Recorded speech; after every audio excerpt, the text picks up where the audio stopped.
Hoje vamos aprender sobre a Páscoa. O que é a Páscoa? O que é a Páscoa? Como os judeus comemoravam a Páscoa nos tempos antigos? Qual o significado da Páscoa? Como deve ser a Páscoa dos cristãos? Por que a Páscoa hoje apresenta coelho e ovo de chocolate? De onde veio isso? Qual a origem? O cristão pode comer ovo de chocolate, comercializar, comprar, participar desse comércio e dessa celebração com esses elementos? É o que vamos aprender nesse breve estudo. Mas se você não é inscrito, inscreve no canal. Se você gostou desse conteúdo, compartilha com seus amigos. Vamos ajudar outras pessoas que ainda estão na ignorância. Deixa o seu like e deixa aí nos comentários o que você achou, certo? Vamos para o nosso estudo sobre a Páscoa. O que é a Páscoa?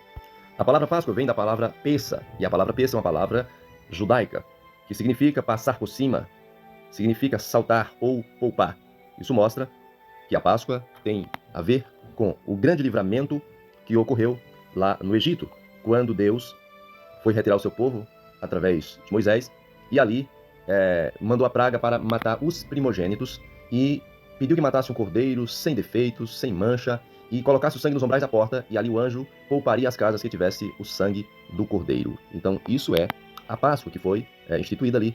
Nós encontramos em Êxodo capítulo 12. É isso mesmo. Lá em Êxodo capítulo 12 está a instituição da Páscoa, que acontecia, e até hoje os judeus ainda celebram, no 14 de Nissan do mês primeiro do calendário judaico. Êxodo 12, verso 6 e Levítico 23, verso 5.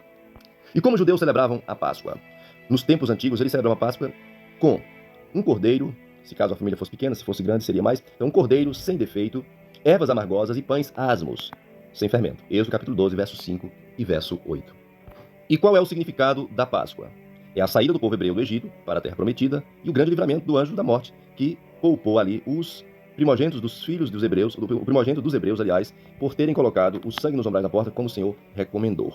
E ali, como o Senhor recomendou, eles fizeram, e foi esse livramento, né, tão relevante para Israel, que Deus manda ali fazer, né, essa celebração em memória daquele dia, daquele livramento. E aí começaram a fazer a Páscoa, o Pêssar, que é esta festa que por muito tempo conhecemos hoje totalmente distorcida e não tem nada a ver com a Páscoa bíblica. Mas aí, outra pergunta. Como deve ser então a Páscoa dos cristãos? Assim como a Páscoa dos judeus representa a saída do Egito para a Terra Prometida, a Páscoa dos cristãos representa também a saída do mundo para a Terra Prometida, a Sião Celestial. Assim como a Páscoa dos hebreus representava o livramento da morte dos primogênitos pelo sangue do Cordeiro, assim também representa a nossa salvação, a nossa redenção, o livramento da ira eterna pelo sangue do Cordeiro de Deus, que tira o pecado do mundo, conforme falou o profeta João Batista. A Páscoa, desde o Antigo ao Novo, desde a Páscoa dos judeus, a Páscoa dos cristãos, apontam para a mesma coisa, apontam para Cristo. Aquele cordeiro que foi morto lá para o livramento de Israel representava Cristo, apontava para Cristo. E o nosso cordeiro já foi morto, então como deve ser a Páscoa de um cristão? A Bíblia nos ensina como é a nossa Páscoa. Não precisamos mais fazer uma festa por nome Páscoa.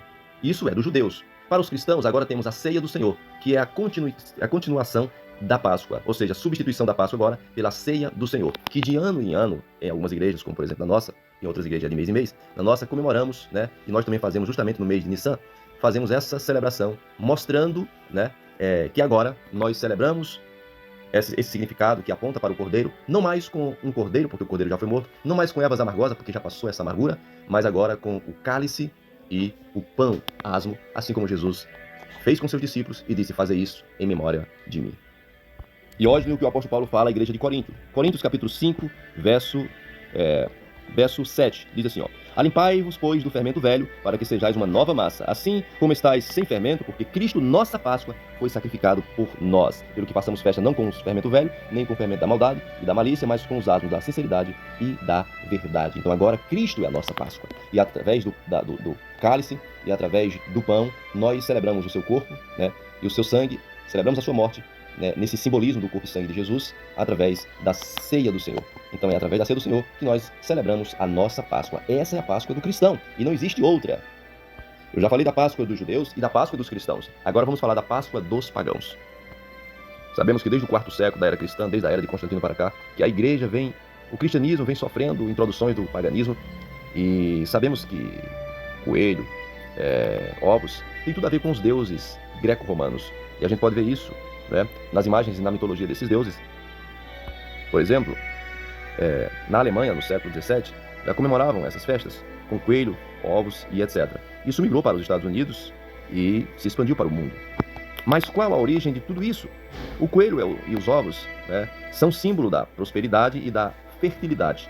Nós encontramos muito isso nas imagens dos deuses pagãos. O coelho de gravata, por exemplo, é símbolo da prostituição. É o símbolo principal das playboys, né? Chamam as coelhinhas.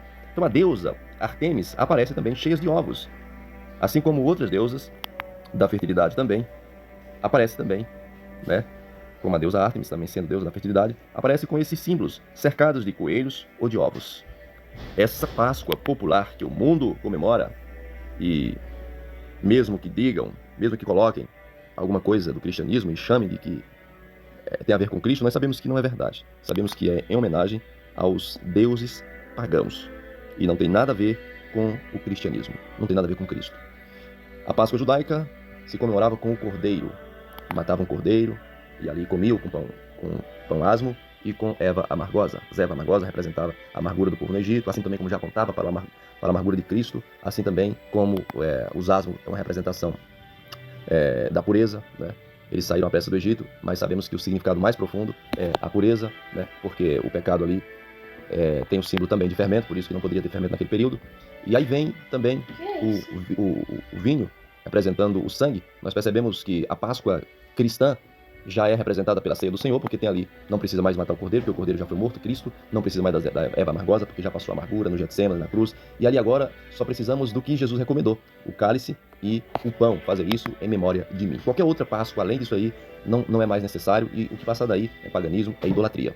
Porque existe uma Páscoa judaica e uma Páscoa cristã, mas na Páscoa cristã a Bíblia deixa claro que Cristo é a nossa Páscoa. Então, se na ceia e no cálice e no pão estamos celebrando a morte de Cristo, e está representando aí o corpo de Cristo e o seu sangue, então não precisamos de outra Páscoa. Mas aí surge a terceira Páscoa, que é uma união do paganismo e do cristianismo, né? Quando o catolicismo se une com o paganismo, aí fica catolicismo mais paganismo, não, cristianismo mais paganismo igual a catolicismo. Então essa Páscoa que vemos aí hoje é a Páscoa pagã, que permite, que aceite, que atrelhe ao comércio, né? Que transforme a Páscoa em um comércio, em algo comercial, e as pessoas mudam totalmente o sentido da Páscoa, que tinha como erva amargosa representando a amargura, agora é ovo de chocolates representando a doçura, né? Ovos doces. E o coelho, que é o símbolo da fertilidade, né? Apresentando aí em homenagem aos deuses greco-romanos. Então vamos ver aí as fotos de várias deusas representando este símbolo do coelho e dos ovos, que é uma abominação diante de Deus. Então crente pode comer ovo de Páscoa, crente pode vender, crente pode comprar.